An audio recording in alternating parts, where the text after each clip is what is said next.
Welcome to another episode of The Warning Woods. If you enjoy the podcast, please consider giving it 5 stars and writing a review. Reviews help spread the podcast to more listeners. If you want more creepy content, follow me on Instagram and TikTok at The Warning Woods. I'm Miles Thomas Tritle, and this story is called Founders Hosts. My family moved to Christmas, Montana this past summer. Never heard of it? Neither had I. It's a tiny little town that's main attraction is affordable real estate. My parents dragged my 8-year-old brother Jacob and I out here for a change of scenery. My mom is able to work remotely, and my dad wanted to give Jacob and I a chance to grow up outside of the city. Mission accomplished. We were about 45 minutes from any sort of civilization, so the small community helps support each other. They're friendly, kind people. I suppose it would be hard to survive out here if you weren't nice to your neighbors. The town of Christmas has many traditions surrounding the Christmas holiday. There are home decoration and snowman building competitions. There's a bake sale to raise money for the school. It can use all the help it can get. The only church in town hosts services and events for all ages. No one around here seems particularly religious, but just about everyone participates. It's something to do, I guess. The Christmas festivities reach their peak on December 24th, Christmas Eve. The church holds service at 5 in the evening. All the families bring food for a potluck immediately following the service. The whole building is filled with delicious aromas. It's easy to get distracted while Pastor Garrett delivers the message, though. I think Pastor Garrett knows everyone's stomachs are speaking louder than him because he keeps the message brief and dismisses everyone to the feast afterwards. The potluck is a jolly event. There's far more food than necessary, so everyone eats far more than necessary. Adults read Christmas stories to entertain children, and there's a dance. It's not the liveliest dance, since most have entered semi-conscious food comas by that point, but there's still a fun atmosphere. Since this year was my family's first in Christmas, all of this was new to us. We thought the event was over when the music faded and everyone found a seat to digest in, but the town's mayor, Hank Schaller, took the podium and everyone grew quiet. As most of you know, this evening is special to Christmas for 2 reasons, he said. The first is, of course, the celebration of our town's namesake. Nods and mumbled approval spread throughout the room. The second is Naomi's famous brownies. Mayor Schaller broke out in a grin. He waited for the laughter to die down before continuing. No, as incredible as they are, there is something besides brownies to celebrate this evening. For on this night, almost 2 centuries ago, our little town was born. 4 brave settlers made their way up north to found a hunting community that could provide the larger settlements with game and furs. Their names were Richard and Charlotte Beck, Sam Johnson, and Peter Clark. A few townsfolk cheered at the mention of these names. The community clearly revered their history. These 4 intrepid spirits built the first structures on this very land. They managed to construct 2 log cabins, build a tool shed, and dig cold storage for meat just as winter settled in. In a journal entry, we learned that on Christmas Eve they dedicated this town to Jesus Christ and named it Christmas in celebration of him. Unfortunately, they would learn how brutal a Montana winter can be shortly after this momentous occasion. Mayor Schaller's voice took on a grim tone. No one made a sound as he paused briefly. I shifted forward and put my elbows on my knees, resting my chin in my hands. Sam Johnson was the first victim of the harsh elements. A blizzard caught him as he retrieved water for the others. They didn't find him for nearly an entire day, and when they did, he was frozen solid. Mumbles of condolence rose from the crowd. The remaining 3 carried on for about a month before tragedy struck again. This time it would claim Richard Beck, poor Charlotte's husband. He went into the forest to hunt, but instead became prey. We don't know what kind of animal did him in, but Peter wrote that by the time they found Richard, his boots were all that could identify the man. Charlotte didn't get to grieve for long. She became ill shortly after Richard's death. Between the cold and scarcity of food, she didn't have much of a chance to recover. She succumbed to her sickness alone. Peter held out admirably. He hunted and collected water all on his own. It's estimated he survived until late February when, tragically, he broke his ankle on a hunting expedition. The injury gradually worsened, grew infected. He died in one of the cabins. He was found only a few days later by the next group of settlers to inhabit Christmas. Despite their tragic end, we have our founders to thank for this town's existence today. Besides our beautiful community, they left us with one more treasure. Mayor Schaller stooped to pick something up from behind the podium. He re-emerged holding a wreath made of twisted dead branches. There wasn't a speck of green on the thing. I thought it looked more like the crown of thorns Jesus wore to his death than a birthday decoration. This wreath was constructed by Charlotte Beck the day our town was named. It hung from her door until she died. Somehow, it has been preserved throughout the centuries. He paused awkwardly as if he had just uttered a heinous lie. I noticed a few in the crowd staring at their shoes like the laces had just said something hurtful. Before I could speculate about why, the mayor continued. Those of you who have lived here long enough know one family will be lucky enough to hang this very wreath on their door for Christmas. Lucky, a gruff man in the back muttered sardonically. His wife tugged at his shirt and gave him a stare that would have scared a man twice his size. The mayor ignored him. Could I have the bowl? He asked a woman in the front row. She produced a large glass bowl from beneath her chair. Slips of paper filled it nearly to the brim. Mayor Schaller swirled his hand, sifting through the paper slips until fate guided his fingers to the chosen one. He drew it, read the name, and smiled. Chris Welder, he announced. My dad smiled and stood up. It would be the last time he smiled that night. The four of us buzzed with excitement on the chilly walk home that night. Being chosen for such a meaningful tradition seemed like a great step towards integrating with the town. People waved at us as we walked. Some offered smiles, but they seemed strangely insincere to me.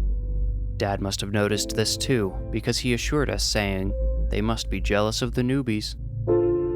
The first thing Dad did when we got home was put the biggest nail he could find into the center of the front door. The mayor said we need to hang this thing right away and keep it up all night, he explained. With the wreath hung, we went inside for our own Christmas traditions, including hot chocolate stirred with candy canes, warm pajamas, and watching Home Alone. Jacob and Dad fell asleep halfway through the movie. I found myself drifting off too when our front door suddenly burst open. Mom shrieked, waking Dad. He looked from her to the gaping door. Who's there? He asked. No one replied. A little snow blew in through the open door, and we decided whoever came in last must not have pushed it shut all the way, allowing the wind to blow it open. Dad shut the door and clicked the deadbolt in place. Then we shut off the movie and turned in for the night. I woke up at 12:31 a.m. At first, I didn't know what had disturbed my sleep. I didn't need to use the bathroom. The temperature in the room was comfortable. I was comfortable. Then I heard a soft thud from downstairs. As I listened, it came again and again, softly pounding the peaceful blanket of night. Jacob? I remembered the sleepless excitement Christmas Eve brought me when I was his age. I got out of bed to try and convince him to play in his own room where he wouldn't keep the rest of us awake. I passed his room on my way to the stairs. His door was closed, but that didn't register at the time. From the stairs, I could see a soft glow from the kitchen casting shadows through the living room. It grew and spread, then vanished each time with a punctuating thud. I peeked around the corner and saw the source of both the sound and light. The refrigerator.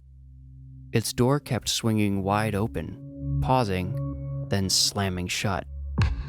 All on its own. I stood there hugging the wall for a moment. I questioned whether I had woken up at all. Was I dreaming? The fridge door slammed once more, staying shut this time. Still, I remained glued to the wall, holding my breath. Then the door burst wide open, slamming into the counter. All the contents of the fridge flew out, spilling and breaking open on the floor. Cracked eggs and leaking milk jugs slid under the table, against the walls. Then the freezer exploded in the same way. A frozen turkey flew across the room, shattering a porcelain vase serving as a centerpiece on the table. I screamed, "Mom! Dad!" But I didn't need to. My parents were already stumbling out of their bedroom in robes. They rushed down the stairs to see what all the commotion was. "Garrett, what the hell did you do?" my dad bellowed. "Nothing, I swear. All the food just fell out. I was standing here the whole time. I saw it." I begged my parents to believe me, but nothing I said could convince them. Nothing, that is, before our Christmas tree appeared directly behind us. "Chris, that wasn't there when we came down, was it?" Mom asked Dad. He scratched his head. As he reached a hand out to touch the tree, it started shaking violently. Ornaments rattled and fell to the floor, many of them shattered, turning the whole living room into a sort of minefield. "Get upstairs," Dad ordered. Whatever shook the tree didn't like that plan. Dropping more delicate ornaments, the tree turned on its side and rolled in front of the stairs. "Mommy?" Jacob's terrified voice made us all look up. "Stay there, Jake. Just stay in your room, okay?" said Mom. The TV began switching on and off. We saw the final scene of Home Alone in tiny flashes like a stop-motion slideshow. "What do we do? Call the police?" Mom asked, sounding like she knew the idea was worthless. Dad stepped carefully around broken glass, wincing a couple times in the strobing effect from the TV. He unplugged the haywire appliance and sighed with momentary relief. We all jumped as something pounded the front door 3 times. "Don't worry, I'm here to help." I recognized the gruff voice on the other side of the door. Dad walked quickly as he could through the chaotic mess between him and the front door. He opened it slowly and revealed the man from the meeting. The grumbling man from the back of the room. "Please, come in. We don't..." The man raised a hand, silencing my dad as he walked through the door. He nodded seriously at the rest of us. "Where's your kitchen?" he asked. Mom pointed him in the right direction. He crushed shards of ornaments under his boots as he made his way into the kitchen. All of the food still lay spread across the floor. He stooped and picked up a few containers of leftovers. Without saying a word, he placed them in the microwave and turned it on. Mom and Dad exchanged worried glances. I'm guessing they and I wondered the same thing. Did we just add to our troubles by letting a crazy man into the house? The microwave beeped, and the man set the containers, 4 of them, on the table. He grabbed 4 forks, spoons, and knives from a drawer and set them next to each container, removing their lids as he went around the table. Then he filled 4 cups with the precious bit of milk remaining in the spilled containers and put those in the place settings. "Let's leave them be," he said, motioning for us to settle in the living room. Mom grabbed a broom on her way out of the kitchen and brushed a path through the dangerous fragments. Dad moved the Christmas tree so Jacob could get off the stairs. We all sat down, my family cramming onto the couch, the man taking the lazy boy in the corner.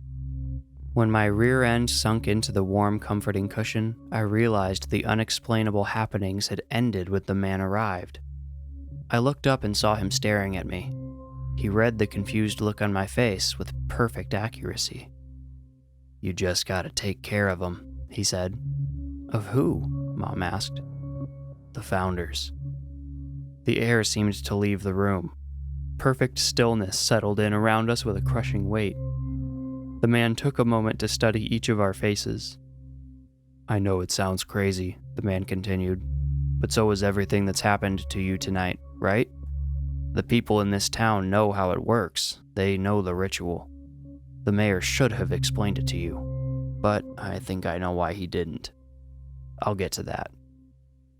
Mom nervously delayed whatever we were about to hear by asking, "Do you need anything to drink?" "No," the man replied. "Better to let the founders enjoy their meal undisturbed." Mom sat back and nestled into Dad's shoulder. "The mayor left out some important bits of the story. Remember Charlotte Beck? What the mayor referred to as an illness was actually pregnancy.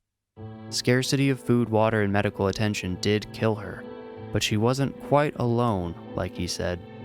She had her baby. She died in childbirth, and Peter Clark found the kid the next day. Everything that happened afterward is true. The next group of settlers did find Peter's body shortly after his own death, but next to it, that little baby boy rested in a blanket-covered wreath. At this point, the man pointed to the front door. We all nodded to acknowledge the implication. The child grew up healthy and strong. The villagers held on to the wreath as a symbolic memorial of the founders. They hung it on the front of the church, but a sinister pattern emerged. Every Christmas morning, they arrived at church to find the pews overturned, the pulpit knocked over, candle wax rubbed all over the walls, etc. When the child was old enough to talk, he told the priest his mommy and daddy were trashing the church with their friends. The story is a little fuzzy here, but somehow the villagers figured out the wreath was connected to the hauntings. They made a pact to take turns hanging the wreath on their own front door every Christmas Eve. Each family would host the founders in turn.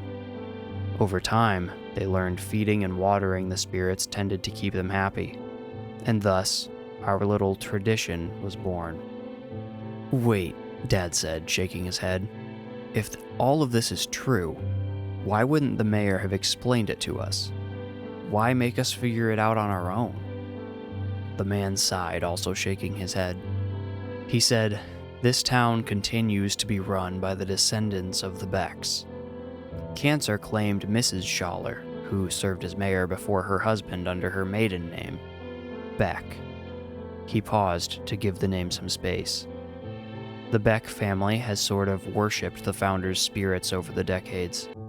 They don't like how the rest of us keep them at bay. Interesting, they've never just invited the ghosts over to their own homes. "How do we get rid of them?" asked Dad. The man replied, "What time is it?" "Almost 2, said Mom. "Give them some time. You'll see." We remained in the living room for almost 2 hours. The man told us more about the Beck family and our town's history. Charges of witchcraft had arisen more than once during the early days of Christmas. Accusations of nepotism and attempts to remove the Beck family from town leadership had been tried and failed numerous times. For some reason the man couldn't explain, the community kept electing Richard and Charlotte's descendants into office. "It's a nice place to live overall," he said. "You come to abide the bad for the sake of the good." He had no more uttered those last words when the front door burst open. A rush of icy wind blew past us, but in the wrong direction. Rather than blow toward us from the door, it blew out the door and into the night. The door slammed shut once more, and the air was still again. We all looked to the man with questioning eyes. He smirked and seemed to relax in the lazy boy. He shut his eyes, tipped his head back, and said, "Merry Christmas."